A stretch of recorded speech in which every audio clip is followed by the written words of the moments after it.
Hello friends, welcome to my YouTube channel right to education. मैं हूं material. तो friends यहाँ पर हम बात करने वाले हैं सीटेट दिसंबर 2022 के एग्जामिनेशन सेंटर को लेकर। देखिए क्या है कि इस बार जो है वो आप सभी लोग को पता है कि सीटेट एग्जाम में जो है वो आपका पहले आओ पहले पाओ की जो है वो आपकी नीति जो है वो स्टार्ट की गई है। इसमें क्या है कि यहाँ पर जो न्यूज़ है, यहाँ पर बिहार का न्यूज़ है। तो बिहार में क्या है कि बहुत सारे एग्जामिनेशन सेंटर ऐसे हैं जहाँ पर जो है उनकी टोटल जो वहाँ पर कैपेसिटी है, मतलब कि इतने बच्चों इतने अभ्यर्थियों का जो है वो एग्ज़ाम करा लेंगे। तो यहाँ पर जो है उनकी संख्या फुल हो चुकी है। अब अभ्यर्थी क्या करेंगे, या तो जो है वो उनको बिहार में ही जो है या तो अलग सेंटर जो है वो सिलेक्ट करना पड़ेगा, या फिर जो है वहाँ पर भी फुल हो गया है तो आपको जो है वो दूसरे स्टेट में जाकर जो है वो आपको सीटेट दिसंबर 2022 का इस बार का जो है वो आपको एग्ज़ाम देने जाना पड़ेगा। बिल्कुल आप सही यहाँ पर जो है वो देख रहे हैं कि जो सेंटर है वहाँ पर अभ्यर्थियों की संख्या पहले से फुल हो जाती है। तो आप किसी भी स्टेट का है जहाँ पर सेंटर की जो है रिक्तियाँ रहेंगी, वहाँ पर जो है वो आपको अदर स्टेट में जाकर जो है वो एग्ज़ाम देने जाना पड़ेगा। यहाँ पर जो है आज के न्यूज़पेपर में इसके बारे में डिस्कस किया गया, तो इसको देख लेते हैं। और यहाँ पर मैं यही बताना चाहूँगा कि जितने भी लोग अभ्यर्थी हैं सीटेट का इस बार बहुत अच्छे तरीके से आप जो है पेपर देना चाहते हैं तो आप अभी जो है वो फॉर्म भर दें, क्योंकि पहले आओ पहले पाओ नीति के तहत जो है आपका एग्जामिनेशन सेंटर जो है वो नज़दीक ही मिल जाए, नहीं तो आपको बहुत ज़्यादा जो है वो परेशानी उठाना पड़ेगा। और यहाँ पर खास करके फीमेल के लिए है, क्योंकि ये भी जो आपकी नीति है ये भी आपके फीमेल के लिए। यदि टोटल रिक्तियाँ जो एग्जामिनेशन सेंटर की कैपेसिटी है वो फुल हो जाती है तो आप मेल हो या फिर फीमेल हो, आपको जो है अदर या तो सेंटर पर जाना पड़ेगा या तो फिर दूसरे स्टेट में जाकर जो है आपको एग्जाम देने जाना पड़ेगा।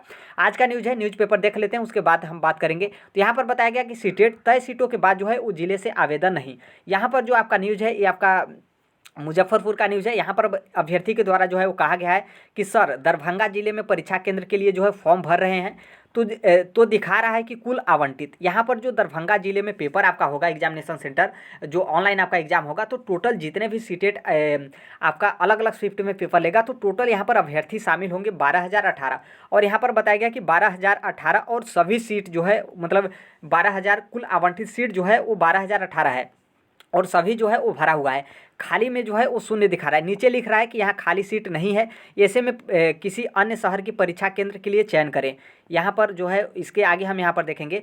फिर यहाँ पर बताया गया कि किसी अन्य परीक्षा के केंद्र के लिए जो है वो चयन करें। सीटेट का फॉर्म भर रहे हैं अभ्यर्थी, तो इस बार जो है जो सीटेट ने प्रक्रिया बदली है इससे जो है काफ़ी ज़्यादा अभ्यर्थी जो है परेशान है। मतलब यहाँ पर साफ साफ है कि यहाँ पर जो अलग अलग शिफ्ट में पेपर होगा, जो कि अभ्यर्थी जो है दरभंगा से अपना फॉर्म भर रहे हैं, तो यहाँ पर जो टोटल सीट है आवंटित है वो 12,018 और जो खाली सीटें हैं वहाँ पर जो है वो शून्य दिखा रहा है। और यहाँ पर कह रहा है कि आप जो है यहाँ पर एग्जामिनेशन सेंटर अपना नहीं ले सकते हैं, इसलिए जो है आप किसी अन्य शहर का मतलब किसी अन्य शहर में जो है आप एग्जामिनेशन सेंटर का जो है वो चयन करें। यहाँ पर जो है आप साफ साफ देख सकते हैं। फिर इसके बाद हम आगे देखेंगे तो यहाँ पर बताया गया कि इस बार निर्धारित संख्या के बाद जो है संबंधित जिले में सीटेट का फॉर्म अभ्यर्थी नहीं भर सकते। मतलब जो एग्जामिनेशन सेंटर है वो अलग अलग शिफ्ट में जितना पेपर लेगा और वो टोटल जो है वो कैंडिडेट का संख्या जो है ऐड कर लिया है। आप सीटेट का फॉर्म भरने जाएंगे तो उसमें बताएगा कि टोटल सीट जो है वो आपकी टोटल कितनी है और जो आपका रिक्तियां हैं मतलब वहाँ पर कितनी रिक्तियां बची हैं।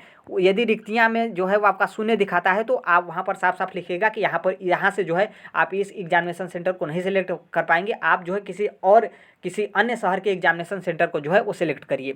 यहाँ पर जो बताया गया कि सीटेट के फॉर्म भरने से पहले जो है हर जिले के लिए जो है परीक्षार्थियों की संख्या निर्धारित आवंटित की गई है। अब तक जो है हर जिले के लिए जितने अभ्यर्थी फॉर्म भरते हैं उसकी संख्या के आधार पर जो है परीक्षा केंद्र बनाया जाता था। मतलब ये पहले की बात बता रहा है और इस बार जो है बता रहा है कि जो संख्या है वो जो है आपकी निर्धारित की गई है। और पहले क्या होता था कि पहले जो है मतलब इस बार क्या है कि इस बार टोटल कितने अभ्यर्थी परीक्षा देंगे ये निर्धारित किया गया था। और पहले क्या होता था कि पहले आपका फॉर्म भरा जाता था, फिर उसके बाद जो है कितने शिफ्ट में पेपर होगा और कितने कितने बच्चे बैठेंगे ये जो है आपका निर्धारित किया जाता था। और यहाँ पर बताया गया कि इस बार जो है वो हर जिले के लिए परीक्षार्थियों की संख्या जो है पहले से निर्धारित सीट आवंटित कर दिया गया है। जिले में आवंटित संख्या के अनुसार जो है फॉर्म भरा जाएगा। सीट शून्य होने पर जो है आप यहाँ पर बताया गया कि सीट शून्य होने पर जो है आप वहाँ के एग्जामिनेशन सेंटर से फॉर्म नहीं भर सकते। मतलब परीक्षार्थियों का फॉर्म जो है वो स्वीकार नहीं किया जाएगा, स्वीकार जो है आपका नहीं किया जाएगा। यही नहीं इस बार जो है वो सीटेट 3 बार जो परीक्षा सेंटर का आप चयन करते थे इसका भी विकल्प जो है वो खत्म कर दिया। आप सभी लोग को पता है कि इसके पहले जब आप सीटेट का फॉर्म भरते थे तो आपका 3 एग्जामिनेशन सेंटर जो है वो आप सिलेक्ट कर पाते थे, लेकिन इस बार जो है आपको सिर्फ और सिर्फ जो है एक एग्जामिनेशन सेंटर सिलेक्ट करना है जो कि खाली रहेगा। तब यदि पहले से बुक हो गया है तो आपको जो है आप वहाँ पर नहीं भर पाएंगे। और फिर आगे यहाँ पर देखेंगे तो यहाँ पर बताया गया कि मुजफ्फरपुर जिले के लिए जो है टोटल रिक्तियाँ जो सीट था आवंटित वो आपका था 12,018 और सभी जो है अभ्यर्थी फॉर्म भर लिए हैं, इसलिए जो है आपको जो है अन्य जिलों का विकल्प देगा, आपको जो है वहाँ पर भरना पड़ेगा। फिर यहाँ पर यह भी बताया गया कि सूबे के अलग अलग जिलों में आवंटित संख्या से अधिक अभ्यर्थी होने पर राज्य के बाहर के परीक्षा केंद्रों पर जो है वो आपको परीक्षा देने जाना पड़ेगा। यहाँ पर आप साफ साफ देखेंगे, यहाँ पर बताया गया है कि आवंटित संख्या से अधिक अभ्यर्थी होने पर राज्य के बाहर का केंद्र अभ्यर्थियों को जो है वो देना होगा। मतलब यहाँ पर साफ साफ है, आपने बहुत अच्छे तरीके से समझ लिया। और यहाँ पर जो पहले पाओ और पहले पाओ की नीति है, थोड़ा सा मैं यहाँ पर कन्फ्यूजन दूर कर दूँ। यहाँ पर देखिए क्या है कि बहुत सारे लोग रजिस्ट्रेशन कर लें, रजिस्ट्रेशन करने के बाद आपका रजिस्ट्रेशन हो जा रहा है तो आप समझ जा रहे हैं कि हमारा जो एग्जामिनेशन सेंटर है वो आपका सिलेक्ट हो गया, लेकिन ऐसा नहीं है। आप कंप्लीट नोटिफिकेशन पढ़ेंगे तो उसमें साफ साफ बताया गया है कि आप फाइनल पेमेंट करेंगे तब, क्योंकि उसमें बताया गया है कि आप मान लीजिए रजिस्ट्रेशन तो कर लिए और आप एग्जामिनेशन सेंटर सेलेक्ट कर लिए तो आपका एग्जामिनेशन सेंटर सेलेक्ट हो गया, लेकिन यदि आपसे पहले कोई और जो है फाइनल पेमेंट कर देता है तो आपसे पहले उसको एग्जामिनेशन सेंटर मिलेगा। मतलब आप समझ रहे हैं, आप रजिस्ट्रेशन कर दिए, मान लीजिए यहाँ पर एक सीट है, आपने रजिस्ट्रेशन करके इस सीट को बुक कर लिया, लेकिन अगला व्यक्ति क्या है कि वो रजिस्ट्रेशन करने के बाद फाइनल पेमेंट कर दिया तो आपको जो है ये सीट नहीं मिलेगा बल्कि इसको मिल जाएगा। और इसीलिए बताया गया है कि आपका जो है सेंटर सेलेक्ट हुआ, अब क्या है कि सीटेट जो है वो आपको किसी और एग्जामिनेशन सेंटर पर बैठाएगा और आप चाहते हैं कि वहाँ पर हम नहीं बैठें तो आप अपना फॉर्म जो है कैंसिल भी कर सकते हैं और जिस भी डेबिट कार्ड से, फ़ोनपे से, नेटवर्क बैंकिंग से, जिस भी माध्यम से आप पेमेंट किए हैं आपका उसी अकाउंट में जो है आपका पैसा ट्रांसफ़र हो जाएगा। तो इसलिए जितने भी लोग फॉर्म भर रहे हैं, खास करके फीमेल के लिए, क्योंकि फीमेल के लिए बहुत ज़्यादा दिक्कत होगा, अदर स्टेट में सेंटर चला जा रहा है या फिर मान लीजिए आप जिस जिले में हैं और उस जिले में आपका एग्जामिनेशन सेंटर ऑनलाइन है तो वहाँ पर आप फॉर्म नहीं भर पा रहे हैं तो आपका अदर मतलब ज़िले में भी जा रहा है तो काफ़ी ज़्यादा दिक्कत होता है। चाहे आप मेरे घर से हो चाहे किसी घर से भी हो, आप सभी लोग को जो है वो दिक्कत होता है। तो यहाँ पर जितने भी लोग फॉर्म भर रहे हैं वो कृपया फाइनल पेमेंट करें, तभी जो है वो आपका सीट जो है वो आपका रिजर्व होगा।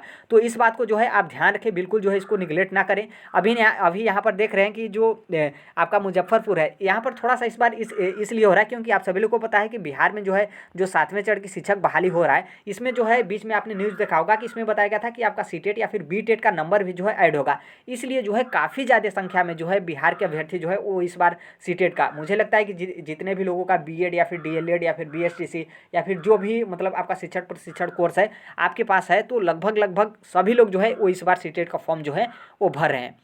तो इसलिए आप देखेंगे मुश्किल से जो है वो आपका 2-3 दिन बहुत अच्छे तरीके से वेबसाइट चला और 2-3 दिन में ही जो है यहाँ पर सीट जो है वो आपका एक ज़िले का जो बताया जा रहा है तो यहाँ पर जो है वो आपका फुल हो गया है। तो इन सब चीज़ों को जो है वो आपको बहुत अच्छे तरीके से जो है वो ध्यान रखना है। बिहार में हर एक ज़िले में जो है वो आपका एग्जामिनेशन सेंटर भी नहीं है, काफ़ी ज़्यादा दूर दूर आपका एग्जामिनेशन सेंटर है जो कि उसमें से भी नहीं मिलेगा और फिर आप अदर स्टेट में आएंगे एग्जाम देने तो काफ़ी ज़्यादा परेशानी जो है वो आपको होगा। और यहाँ पर जो बताया गया, थोड़ा सा यहाँ पर जो है वो आप न्यूज़ देख सकते हैं, यहाँ पर बताया गया कि इस बार जो है वो ऑनलाइन ली जा रही है परीक्षा, जो कि इसके पहले बार भी ली गई थी। और यहाँ पर बताया गया कि पिछली बार सीटेट में जो है वो ज़िले में 24,000 परीक्षार्थियों ने जब फॉर्म भरा था और जिनके लिए केंद्र बनाया गया था, इस बार परीक्षा ऑनलाइन ली जा रही है। सीटेट का जिला कोऑर्डिनेटर और जो बनाए गए हैं, अभी केंद्र चयन को लेकर जो है हमारे पास कोई निर्देश नहीं है, यहाँ पर जो है इसके बारे में बताया गया है।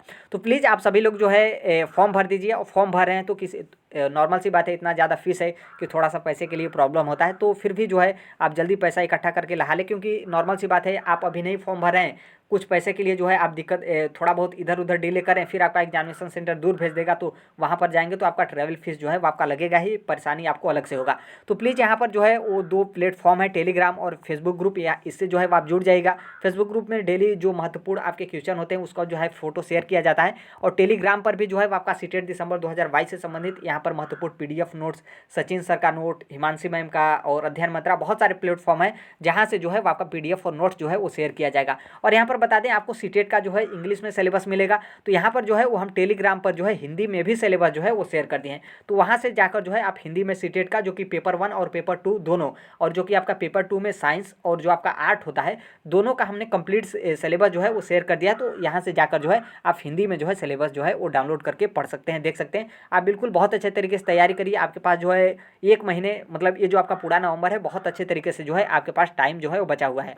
और थोड़ा सा ऑनलाइन एग्जाम है तो थोड़ा सा ऑफलाइन से आपका दिक्कत होता ही। आपने देखा होगा कि जो पासिंग का परसेंटेज है पिछली बार जो है इसके पहले की अपेक्षा जो है काफ़ी कम हुआ था। तो यही अपडेट है एग्जामिनेशन सेंटर को लेकर, तो बिल्कुल इसको निगलेक्ट आप मत करिए कि ऐसा नहीं है।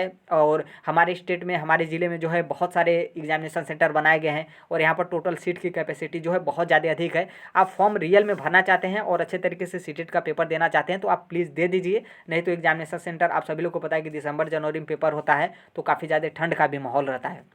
और राइट टू एजुकेशन सोनभद्र को, इस प्लेटफॉर्म को जो है सब्सक्राइब कर लीजिएगा। जो कोई भी अपडेट इन्फॉर्मेशन आता है वो जो है वो हम शेयर कर देंगे। मिलते हैं अगले नेक्स्ट वीडियो में, तब तक के लिए thank you, bye bye, take care, all the best. Thank you for listening, God bless you all, thank you.